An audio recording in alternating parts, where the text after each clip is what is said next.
Hello, my viewers. A lot of you tell me that you watch the videos because it helps you learn Hebrew.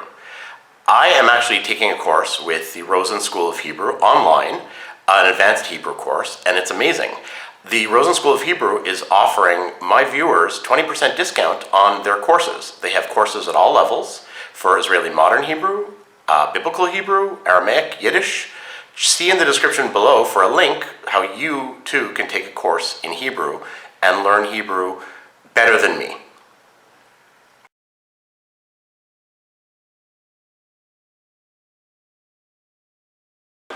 למה את מתפללת פה? למה זה חשוב לך?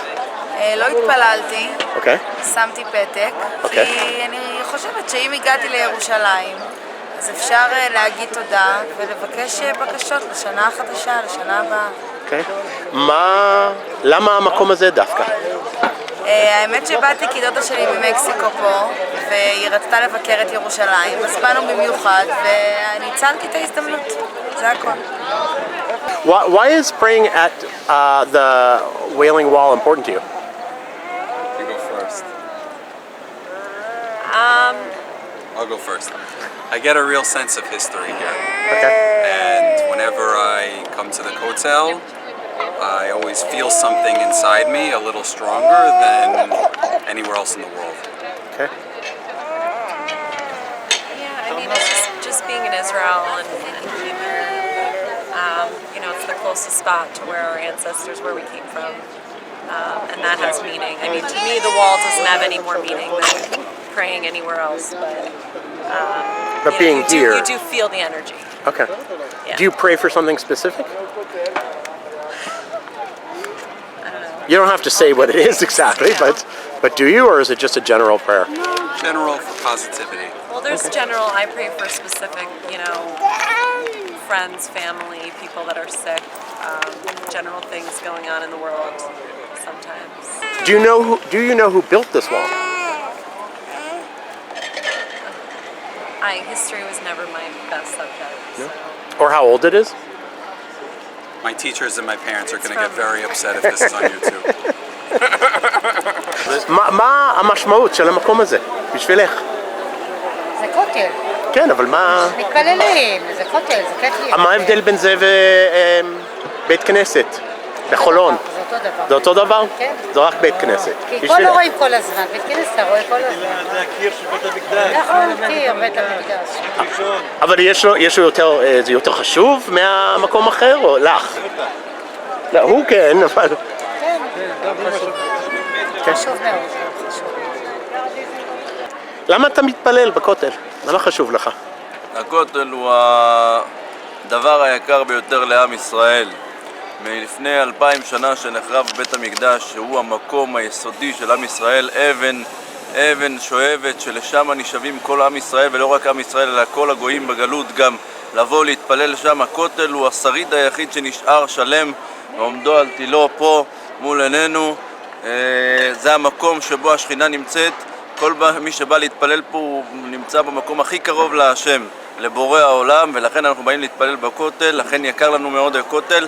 הכותל הוא מסמל את הקיום של עם ישראל ואת הייחודיות שלו מאז ומעולם, מאז בריאת העולם ועד סוף העולם. החומה עצמה היא היעד? היעד הוא מה שאחורי החומה, אבל כרגע הוא לא בנוי. אז אנחנו מחכים ומצפים שיבנה בית המקדש. אוקיי. ואמור להיבנות. אוקיי. בידו של הקדוש ברוך הוא. אתה אישי, למה אתה מתפלל? אתה מתפלל למשהו? מתפלל שתבוא הגאולה. זו התפילה החשובה ביותר, להתפלל שהקדוש ברוך הוא יגאל אותנו מכל הצרות, יהיה שלום בעולם, יהיה תרום קרנם של עם ישראל, וחוץ מזה בקשות פרטיות. זו הבקשה אבל העיקרית של כל עם ישראל. So the question is, what is the meaning of this place to you? It's a very sad place. Okay. Why? Because we don't have Beit HaMikdash. אז אני באה לכותל, אני לא גרה בישראל, אני גרה במקסיקו, ולבוא לירושלים ולראות שהכותל קיים, כאילו, ולראות שכל ההיסטוריה זה נכונה, וכל מה שכתוב בתורה, כאילו זה לא רק סתם סיפור, וזה קיים. זה יפה לי, יש הרגשה כזה רוחנית, שגם אם קיים או לא קיים, אני מרגישה קרוב לאלוהים, כאילו. יש הבדל בין המקום הזה ונגיד בית כנסת שם, כאילו במקום אחר. אני חשבתי שלא, כי כשנכנסתי לא הרגשתי במיוחד משהו מיוחד, אבל פתאום הייתי שם קרוב והרגשתי כל הגוף ככה... צמרמורת. כן, ככה הרגשתי כל האנרגיה הזאת רוחנית, אז הרגשתי שונה, ממש שונה הרגשתי. למה אתה מתפלל פה? למה אני מתפלל? כי זה חלק מבניין של בית המקדש. אוקיי. של כותל של קודשים, והכותל עצמו, כמו השער האשפות, כמו שאתה רואה, לא סתם קוראים לו שער האשפות, פעם היה פה זבל, והיה איזה מלך אחד שזרק פה מלא מעות. היה להם מנהג לגויים לזרוק זבל פה בשער האשפות הזה. אוקיי.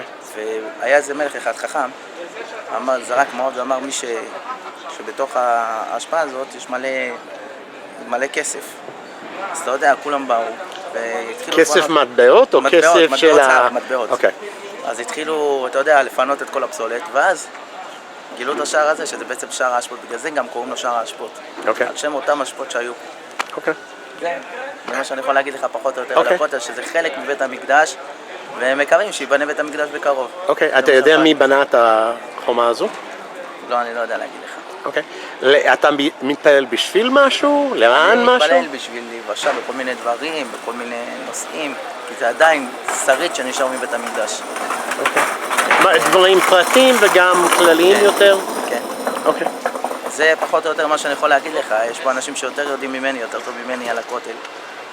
אתה יכול לשאול אותם, הם יגידו לך יותר, זה בטוח.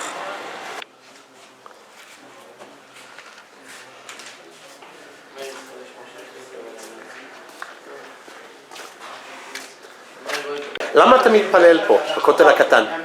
מכיוון שהמקום הזה הוא יותר קרוב למקום המקדש. הכותל אומנם זה, הכותל גם שם, הכותל הארץ. מה שכולם מכירים, לא מפחיתים מקדושתו, אבל הכותל, אנשים לא יודעים, הכותל הוא 480 מטרים באורכו, לאורך כל הר הבית. מקום המקדש הוא אחד.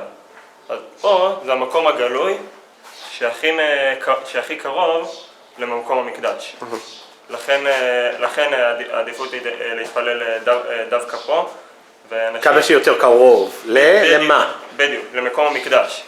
כי בעצם אנשים לא מבינים, הכותל הוא קדוש. יש קדושה בכותל, אבל יש קדושה יותר גדולה מאחורי הקיר הזה. למה אתה לא הולך להתפלל על הר הבית? יש בעיה שלא מאפשרים. מי לא מאפשר? אני לא אכנס פה לפוליטיקות. לא, כאילו גם הצבא וגם המוסלמים. זה יותר משטרה, אבל כן, גם... בוא נגיד את זה ככה. אם יכולת, היית מתפלל שם? כרגע אישית אני לא חושב שזה דבר שנכון לעשות, אבל אני אומר בכל מקרה. כמו שאני לא מפריע למוסלמי להתפלל, אני הייתי מצפה את אותו דבר ממנו. אוקיי. כמו באמת פה ברוך השם לא מפריעים לנו, אבל כמו שאנחנו רואים בהר הבית, המוסלמים יכולים לעשות מה שהם רוצים. יהודי רוצה להתפלל, נכון. אוקיי. כשאתה מתפלל, אתה מתפלל למען משהו, בשביל משהו? אפשר להגיד כלל ישראל, בעצם יש, כמו שאנחנו רוצים... ישראל בני ישראל או ישראל המדינה? גם וגם.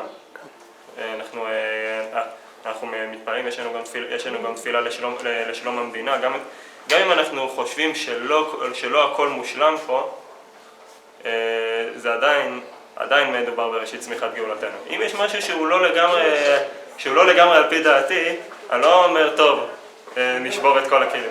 אני אומר, נשפר, נגיד זה צריך לשנות, זה צריך להיות אחרת.